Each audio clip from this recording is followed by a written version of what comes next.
ने, वृंदावन के रसिकों ने इसकी मान्यता नहीं की। यह हमारे धाम की रसमयी उपासना है।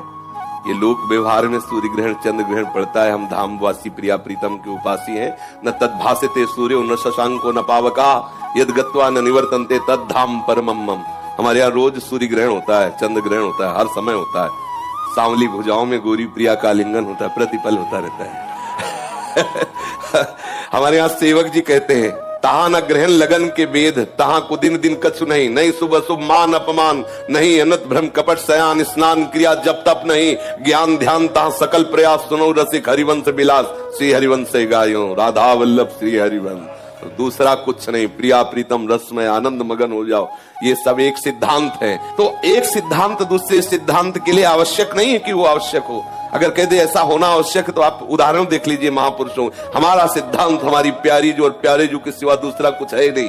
जब कोई ज्ञानी ज्ञान मार्ग में चलता है तो एक सूत्र उसको स्वीकार करना होता है, ब्रह्म सत्यम जगन मिथ्या।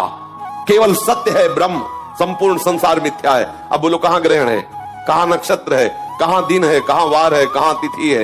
ये सब लोक व्यवहार में। हम न लोक में है न परलोक में है, हम तो भगवत अनुराग में है। प्यारी जू के चरणारविंद। कोई हमारे हृदय में ना कोई कौन सी तिथि है ना कौन सा वार है। हर तिथि हर वार में श्यामा श्याम से प्यार है, बस और कुछ नहीं, दूसरी कोई बात। और ना सच्ची बात कहते हैं, हमें सुनने में चुभता है।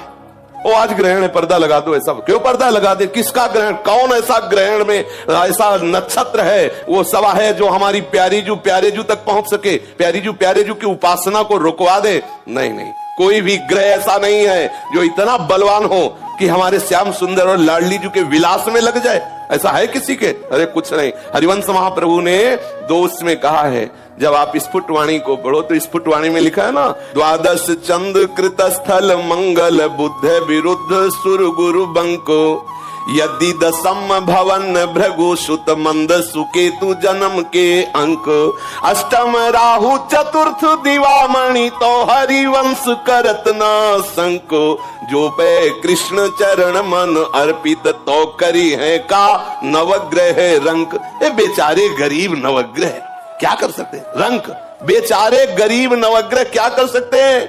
हम श्यामा श्याम क्यों? ये सब विरुद्ध जगह बैठ जाए। बोले तुम्हारे शनि विरुद्ध, अरे शनि नहीं, सब विरुद्ध बैठ जाए। ये तो रसोपासना है।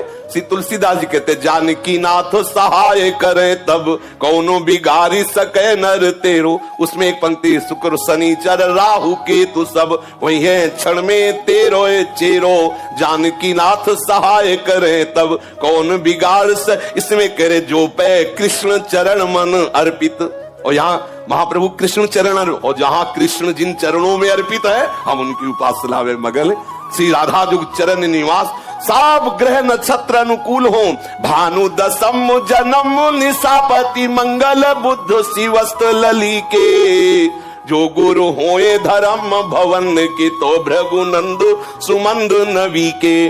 तीसरो के तू समेत विधुग्रस्त तो हरिवंश मन क्रम फीके। गोविंद छाणी भ्रमंत दसो दिस तो करी है का नवग्रह नीके। यदि सब ग्रह सही अंक में विराजमान है, सब अनुकूल है, लेकिन भगवत विमुख हो तो जलोगे मरोगे, नाना प्रकार के द्वंद्वों में पिसोगे, कोई तुम्हें नहीं बचा सकता। शंकर सहस विष्णु अजतो ही सकहि न राखि राम कर द्रोही। भगवत विरोधी को कहीं भी भाग के चल, और भगवत अनुकूल तो सब खिलाफ खड़े हो, कुछ नहीं करेंगे।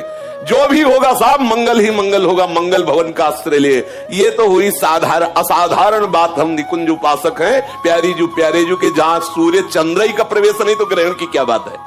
तो आप जहां भी हो हमारे प्यारे जू के हो, वृंदावन का आश्रय लिया है तो मात्र वृंदावन की रस रीति से उपासना करो। कोई भी डरने की बात नहीं।